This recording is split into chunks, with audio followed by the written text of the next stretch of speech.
Hi, nice to meet you too. I'm super happy to be here today to talk about Keys of the Spider Woman.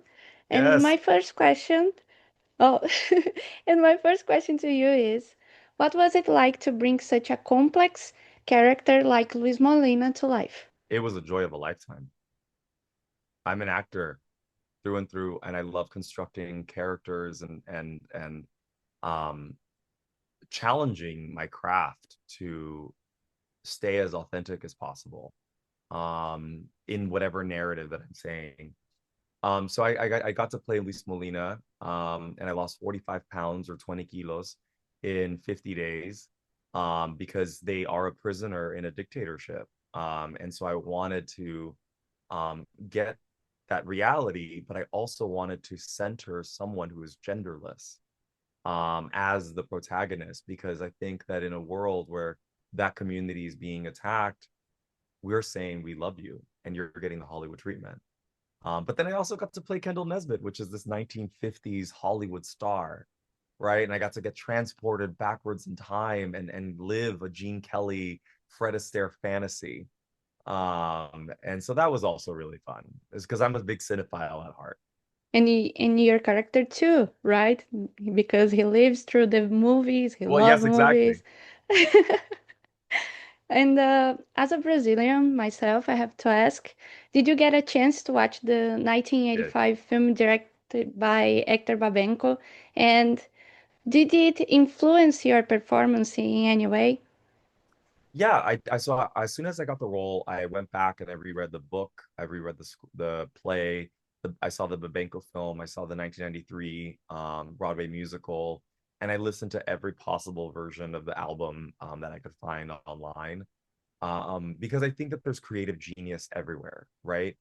And what I love about cinema and art is that it's constantly referencing itself. Like our film is riddled with references to Gene Kelly and to Fred Astaire and to those times. But with the Babenco film specifically, what I found so brave about it was in a time during the AIDS epidemic and at the height of his career, William Hurt took on a character like Molina and brought dignity to a community that was being attacked. And weirdly enough, we're doing the very same thing now, right? I think the trans community, the gender non-binary community, the queer community, the Latino community is under attack here in the United States. And so our film is really just taking a step back and reminding people that they are getting the Hollywood treatment and that they deserve dignity and that they deserve love and that they are respected. I love that you brought that because I was meant to ask you what makes this story feel so relevant in today's world. Yeah, well, I wish that it wasn't relevant. I wish that wasn't a part of the conversation. But what I think is what's a really common emotional through line for me, both the queer community and the Latin community, regardless of what country you're from, there's a resilience there. There's a tenacity in that community, in those communities, to survive, to thrive, to be happy. They refuse to be silenced and they refuse to be made small. They are proud. And so I think that like our film serves as a way of breaking hearts open again.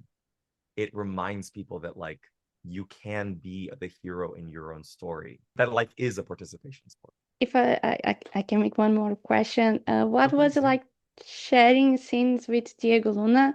How would you describe the dynamic between the two of you on set? Well, Diego is one of the most charming and funny people you will ever meet. He's a great person. He's just real. He's a real person and he cares about humanity and the art a lot. And we filmed the entire thing in sequence. We went through a lot of dark, I mean, the film is dark, right? It has some dark moments to it. But we, in between takes, we're laughing our butts off, making each other, because we're both Mexicans. And so let me tell you, you put two Mexicans in a room, you're going to get a lot of jokes. Um, and so it was fantastic. It felt like I had a brother uh, in it.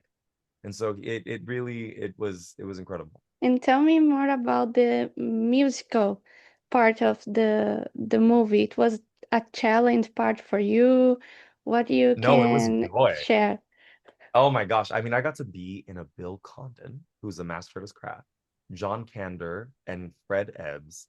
who are masters of the craft. Terrence McNally, master of the craft, musical with Jennifer Lopez and Diego Luna, with costumes by Colleen and Christine. And so I'm just like, it felt like I got to live inside of this magical world that doesn't exist anymore.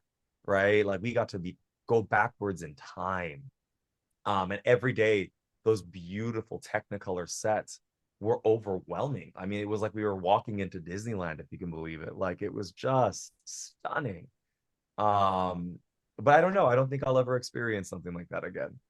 I don't think I'll ever experience that. Like, it really felt like I was going backwards in time. That's amazing. Thank you. Thank you so much for your time and for the opportunity to talk. No, gracias a ti.